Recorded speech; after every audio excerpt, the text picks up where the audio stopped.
En fait, j'ai toujours aimé lire et je sais qu'un auteur m'a marqué, c'est Gabriel Garcia Marquez, quand j'ai lu Cent ans de solitude. Vraiment, ça a été un moment extraordinaire.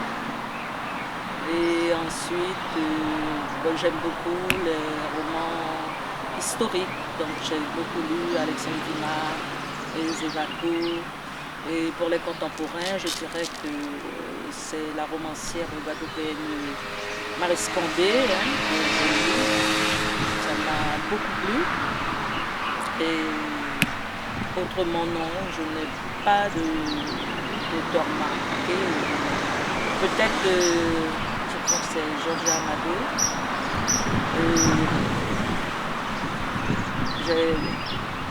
C'est Donna Maria et c'est deux Marie. Je crois que j'ai lu, ça m'a beaucoup marqué. Et autrement, non. Je le dis comme ça, au hasard. Je n'ai pas un auteur particulier. Je lis beaucoup, un peu de tout, mais j'ai une préférence pour les romans d'amour.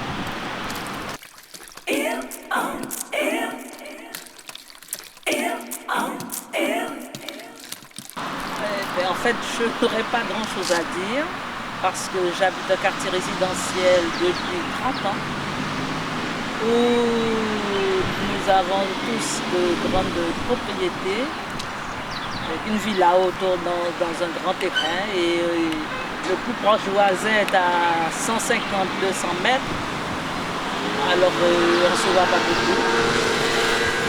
Et autrement, nous sommes dans un grand jardin, j'ai la chance d'avoir une grande famille. Donc avec mes enfants, tout ça, disons que je ne dis pas que je vis isolée, mais du fait du quartier, on est pratiquement tous isolés. Il n'y a pas de grandes réunions, il n'y a pas, sauf... on sait qu'on est voisins, mais on est tellement éloignés l'un de l'autre que c'est vraiment... nous avons pratiquement chacun une villa dans une grande propriété avec des jardins. Par contre, on vit beaucoup à l'extérieur. Je passe mon temps dans mon hamac, je me promène dans le jardin. Avec les enfants, quand ils sont là les week-ends, on peut se baigner à la piscine. J'ai la chance d'avoir une piscine dans la maison. Donc, pour mes 5 enfants, c'est parfait. Non, autrement, pour la vie de quartier, je ne pourrais pas parler du quartier de la Chaumière. On sait bien qu'à Matoury, c'est un quartier résidentiel. Ce que j'ai connu, en fait, avant, j'habitais dans une résidence encore, là où on était pratiquement des fonctionnaires dans des appartements avant de m'installer là. On n'avait pas beaucoup de contact. Je ne peux pas dire qu'on a une vie de quartier. Mais j'ai eu une vie sociale très... on sortait beaucoup, c'était comme mon mariage. On sortait énormément et la vie culturelle, on participait quand même pas mal. J'allais au théâtre, au cinéma, on avait une vie sociale quand même intense avec d'autres amis qui n'habitaient pas le quartier. Vous voyez, ce sont mes enfants qui ont donné un peu de vie, disons, à la propriété parce qu'eux, ils faisaient des garden parties, il y avait des enfants, des amis qui venaient à la maison, donc ça se passait, mais on a toujours, ça fait 30 ans que je suis dans la propriété. Mon voisin, peut-être qu'on se voit dans les moments, quand par exemple il y a eu un cambriolage à côté, on essaie de se parler, mais il n'y a pas de vie de quartier, il n'y a même pas une association de quartier. Beaucoup de personnes viennent pour faire du jogging. Comme il y a un hôtel pas loin, donc il y a des personnes qui viennent pour des réunions en Guyane qui vont à côté. Donc ça fait un mouvement quand même dans cette résidence, dans ce quartier, à cause de l'hôtel qui est là.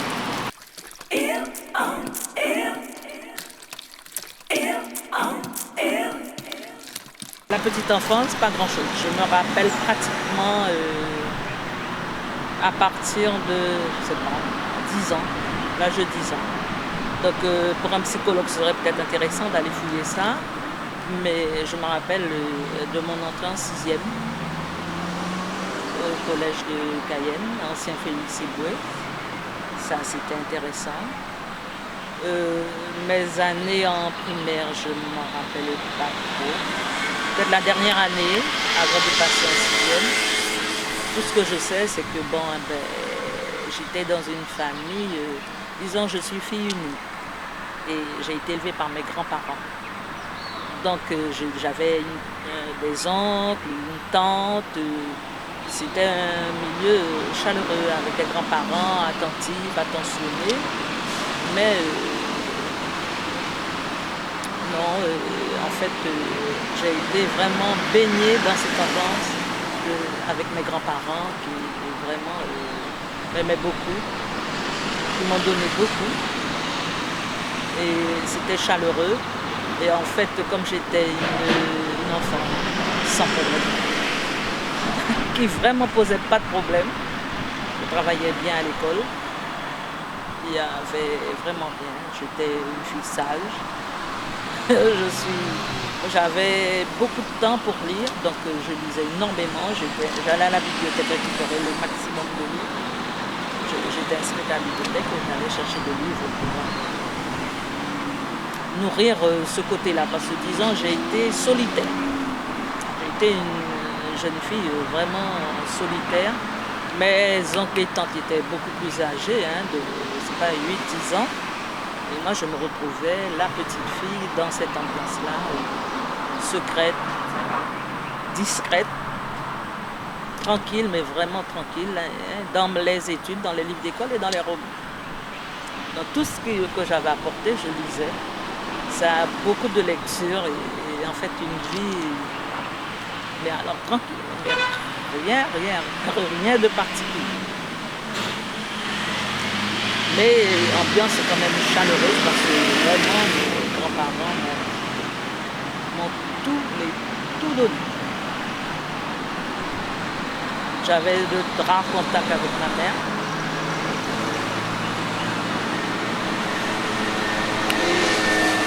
En fait, bon, ça ne me manquait pas trop. Elle avait que moi, donc on se voyait rarement. Et c'était mieux peut-être pour moi de rester avec mes grands-parents parce qu'elle vivait dans une des communes beaucoup plus éloignées. Donc, et mon père, lui, il était hors du département depuis des années et j'avais pas trop de contact avec lui. Donc je vous dis, vous avez une fille solitaire qui en fait rêvait beaucoup, qui écrivait des petites histoires, j'écrivais des choses. J'écrivais des petites histoires. Et une fille vraiment solitaire. C'était l'école, aller à l'école, revenir. Je sortais un peu pour aller en bibliothèque et puis on me laissait parfois aller à des sorties parties. J'allais en boum, comme on dit. Ma tante pour l'accompagner. Autrement, c'est une vie calme, mais alors calme de chez calme, comme on dirait chez nous.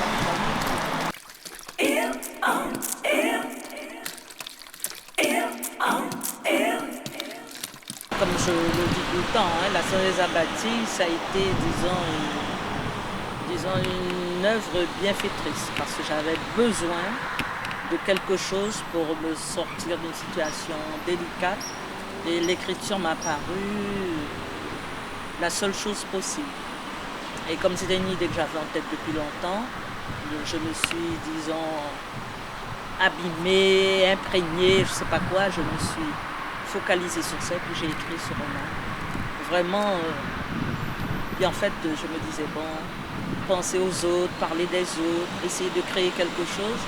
Ce serait bien pour moi, un petit peu libérateur et trouver une histoire. Et comme c'était dans ma tête depuis très longtemps, je l'ai développé et puis je suis contente. Et puis je me suis fixé une façon de faire, c'est-à-dire je voulais parler de mon pays, des gens de mon pays, de l'histoire du pays, des sentiments, des personnes, et un petit peu par rapport à ma profession. Bon, j'étais dans le social, forcément la nature humaine m'intéresse, la sociologie, l'anthropologie, la psychologie, tout ça. Alors je voulais parler de mon pays, parler des hommes de mon pays, des femmes de mon pays. Et j'ai romancé ça. Je me suis dit, il faut quand même un peu de rêve, un peu de bonheur, un peu d'amour, et pourquoi pas. Et en fait, après le succès qu'a connu le premier, je me suis dit, bon, pourquoi pas écrire un autre. Et le goût m'est venu, et puis en fait, j'ai écrit le deuxième roman. Et là, avec des choses que moi j'avais vécues, j'avais vues, je parle, finalement j'ai fait, disons, c'est l'amour, l'histoire. Alors, mettre les gens de mon pays dans l'histoire du pays, avec leur vie, avec des sentiments et tout ça. C'est surtout ça. Donc le premier, je me suis dit, bon, je vais parler des années 20, 40 et tout. Et comme c'était bien lancé sur l'histoire, je me suis dit, bon, pour le deuxième, je vais me cantonner aux années 60, parler du pays et tout ce qu'il y avait dedans, tout ce qui se passait, un petit peu pour un rôle un petit peu éducatif, pour parler aux enfants de ce qu'il y avait chez nous dans les années 60. Et le troisième, c'est une histoire particulière. Parce qu'à partir d'un fait divers, j'ai brodé toute une histoire, toujours en replongeant dans l'histoire du pays. Ça a été ça. Hein. Donc il y a trois choses que je retiens. Parler du pays, l'histoire du pays, des gens du pays, avec des sentiments. Ça, c'est ça. Et romancer, c'est-à-dire essayer de dire des choses dures, peut-être, mais les romancer de façon à ce que ça passe. Parce que bon, c'est la réalité, hein, donc, mais parfois on vous dit que quelque chose n'est pas bon à dire, mais ça dépend de la façon qu'on a dit. Hein, et en fait, ce côté éducatif, apporter quelque chose aux personnes. Je ne sais pas, je pense que ça marchait pas mal, hein, je ne peux pas me plaindre. J'ai eu des échos hein, où les gens ont compris un peu, même mes propres enfants. Hein. C'est pas des industries, des choses qui se faisaient dans le pays, parce que dans les années 80, quand eux ils sont nés, il n'y avait plus grand-chose. Alors que dans les années 60, on avait une usine où on faisait des yaourts, c'est revenu dans les années 2000, mais à l'époque, il y avait beaucoup de choses et les enfants, quand ils sont nés, ils ne savaient pas que tout ça était en place dans le pays. C'est vraiment l'histoire du pays à travers les périodes. Et je ne crois pas qu'on avait déjà fait ça sur le rythme romance. Je pense que j'ai innové en parlant de l'histoire de la Guyane sous forme romancée. Avec l'histoire, toujours une intrigue, une histoire d'amour dans l'histoire du pays. Et ça, c'est ça. Et je vais continuer. C'est comme ça que je vois les choses. Prendre l'histoire du pays, mettre des gens dedans, inventer une histoire avec les personnes, et voilà. Bon, comme on dit, hein, c'est féministe, hein, donc, et puis, comme j'ai remarqué, je parle beaucoup des femmes, tout en ne niant pas le rôle des hommes, hein, mais un petit peu par des formations professionnelles, comme j'ai eu beaucoup de femmes, j'ai reçu beaucoup de femmes avec des problèmes avec leurs conjoints ou amis et tout. Donc forcément, j'ai tendance à toujours développer la femme, l'histoire de la femme. C'est une question de pratique. Hein. J'ai travaillé quand même 30 ans dans le social, donc c'était forcé hein, d'avoir une vision particulière des choses. On voit hein, ce côté sociologique dans mes romans, parce que j'ai côtoyé vraiment beaucoup de personnes avec des difficultés et je ne pouvais pas faire l'impasse de ce que j'avais rencontré, que j'avais vécu avec ces femmes, avec ces familles, sans pouvoir en parler dans le roman, qui est quand même un roman à caractère historique, sociologique. Il faut dire les choses. Et je me suis dit, parler des problèmes, des difficultés en utilisant le mode romance, pourquoi pas.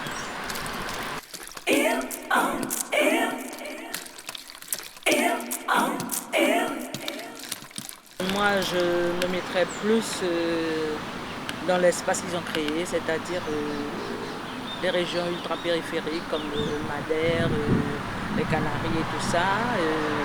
Donc, je veux dire, franchement, je n'aime pas l'Antillano, ça, je vous le dis, hein, c'est clair. Hein, bon, je sais pas, hein, les amis antillais vont peut-être pas apprécier, mais je préfère comme mettre dans la Guyane simplement. Je n'aime pas ça, c'est, disons, moi, parce que j'avais toujours eu l'impression d'ailleurs que la Guyane c'était la dernière roue du carrosse, et pour moi, je n'aime pas tellement quand. Moi, je me vois pas. Hein. Insulaire dans le sens, non, ultra-périphérique, c'est plutôt dans ce sens-là. Donc que je me vois, avec toutes ces régions qui font partie de cette gamme, un petit peu. Plus que par rapport au caractère antillais, Guyane, Antilles, non. Quand on nous aura donné la vraie place, c'est-à-dire l'égalité parfaite avec les deux Antilles, là, j'ai toujours l'impression qu'on est à la traîne, quelque chose. Je vous dis, il y a des choses qui m'agacent. Bon, et en fait, c'est peut-être pas trop la faute, si je peux être politiquement correct, des Antilles. Ça n'a rien à voir peut-être avec les Antilles. C'est peut-être que, si on veut parler politique, dire que c'est peut-être ça. Pourquoi on nous met à la traîne tout le temps? C'est mon sentiment. Dans un pays comme la Guyane, toujours à la traîne, ça me désole. Ça me désole.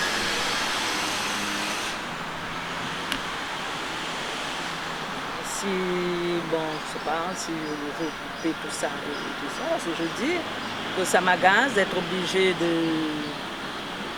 Si j'ai un problème avec mon téléphone, c'est un opérateur des Antilles qui règle mon problème pour moi. Vous savez, c'est vrai, quand j'ai un problème avec, je sais pas, quoi que ce soit, il faut que tout passe par les Antilles. On a l'impression d'être deux fois, c'est-à-dire on dépend des Antilles et de la France. Si imaginez, vous avez un problème avec votre téléphone, l'opérateur qui règle votre problème se trouve aux Antilles.